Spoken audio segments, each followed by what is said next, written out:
she's going to do periodic table poetry, and I want to see if you're all still smart enough to understand any of it. All right, so ladies and gentlemen, Janet Kuypers.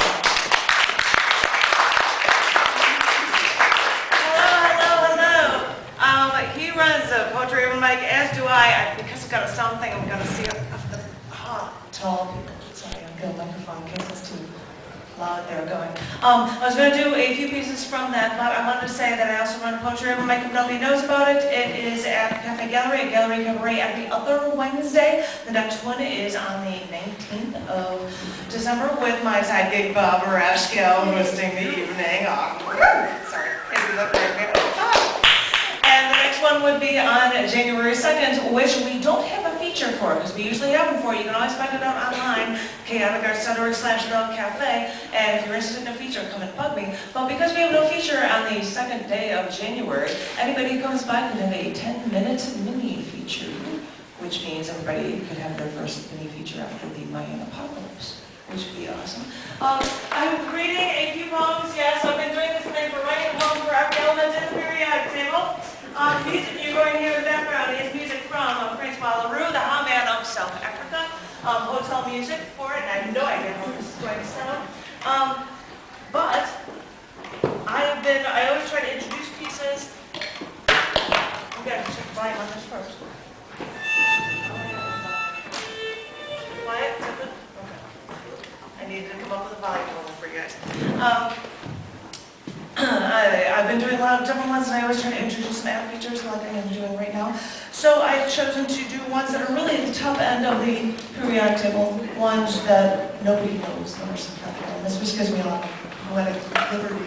So I hope you enjoy these. This first one in the long series is number 102 in the periodic table. This is No Belly.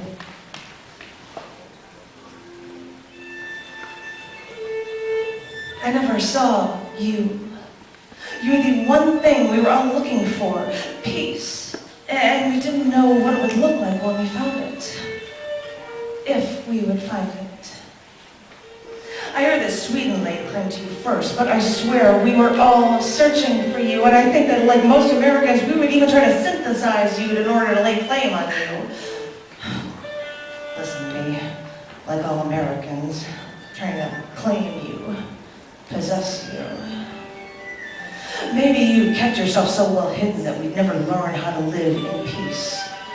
Maybe we can only take peace in small amounts mixed with our usual anger and discontent. I know you've been around us for so long, and I can't even remember how many years we've been searching for you. Had your hair grown to silvery white or gray, waiting for us to truly want peace? Have you grown rough and metallic in your impatience with us? Would you be a hazard to us if we took you in sufficient amounts?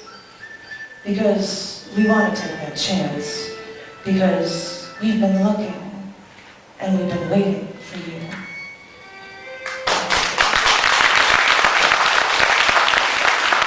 I've got 3 chapbooks of these poems. I'm going to save one of them for my sidekick here, but if you want one of these, come on by. On Pentium, number 115 is the next one. A month before you died, on the day that she was born. That was very possibly the last day I talked to you. I know you loved me, but in the grand scheme of things, you had to know this relationship couldn't last. When you first asked me out, my answer was quick. I think it was 100 milliseconds before I said no. You had to know that with a half-life so short, we didn't stand a chance. And on that day, February 2nd, I sat on the other side of the country at a bar with a man who introduced me to philosophy. It was good to see him, to remind myself of how I wanted to live. Remembering how chemical reactions were supposed to last, I then realized the unintended consequences of this pent-up friction between us. Try to smash the right ions from us together, see what happens, see if anything survives long enough to even measure. You know you had an uphill battle with me. Over 115 days after February 2nd, 3 months after you died, that was when I almost died too. Because even though you bombarded me with high excitation energy, this hot fusion would never work. And look at what was left of me. I didn't want you to die. I didn't want you to be destroyed. Did you seal your fate by trying to bond with a part of me? Or should I have trusted my first instincts? And I would feel alright because your devastation wouldn't hurt me so much. I wish I could have told you that this systematic elemental bombardment of us, this radioactive reaction, was only temporary. This doesn't occur in nature. We had to work so hard to merely try to make something of us. And as much as I hate to admit it, I wonder if this was never meant to be.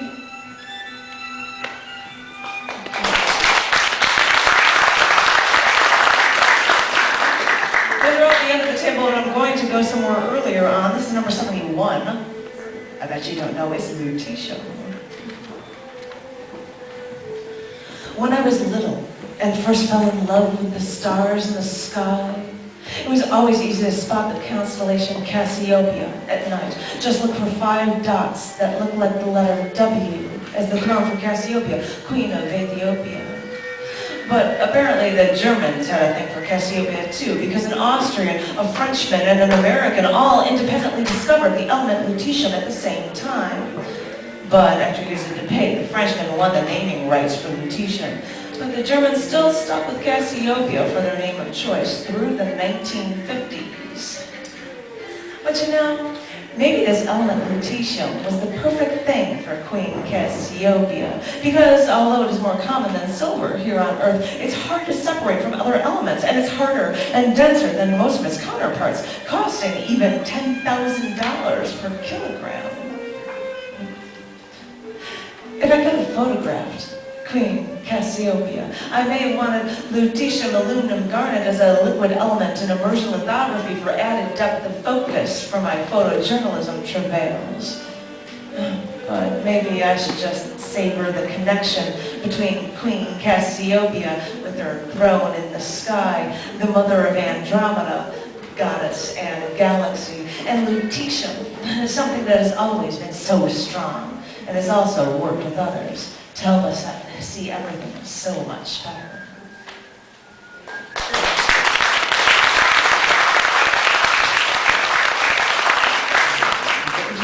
This is number 112 in the periodic table, Kuypers. It was my love of you and what you believed in that made me try to get you.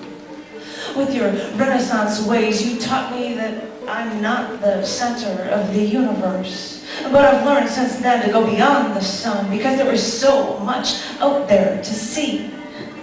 As a scientist, I know you changed our views of the world, so science must create you again. I know that mathematics can explain the universe, and you were so much more than a mathematician. You were a physician, a translator, an economist, an astronomer, an artist.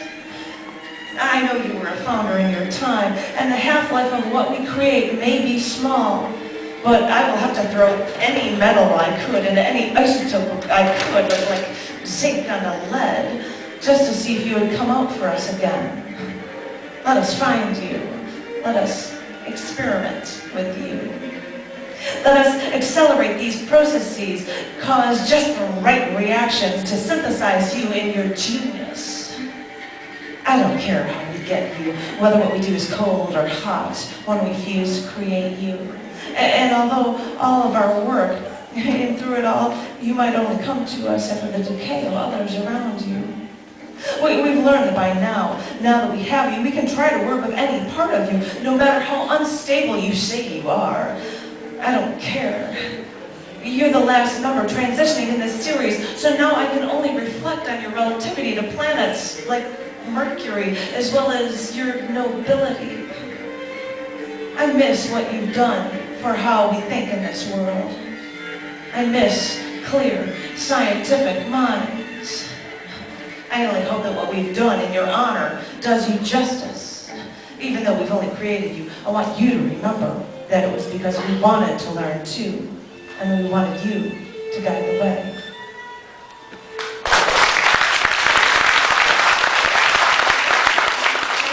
One word is very, very short. It's the highest one on the periodic table. You know nothing about it. Who knew not deal? 118 in the periodic table. I first only heard of you a decade ago. You seemed so reactive, so unstable, and yet I was so attracted to you. I should have known better. I should have known that your radioactive personality would cause your destruction. So I guess I'm glad I'm not around to see it. I've only seen you 3 or 4 times since you started to self-destruct. So from afar I can only guess what you're made of, what you can do. But still, I can't get you out of my mind. So I'm left here to guess about you, based on what little I can ever infer about you. This is how you leave me. When I saw you before, you seemed kind and noble when you were with me. But that was before I saw what you were made of, how hard you could be. So much emanated from you with me, but you systematically shattered any preconceived notions of who you are that I don't even know what to believe. You've got that feeling that you're just so explosive, and I've been unable in any attempt to sympathize with you. It's funny, you seem like you want to be discovered, but I can only predict, calculate, or extrapolate what I think you can do. If only you could let me crack your shell, so I could see what you're made of.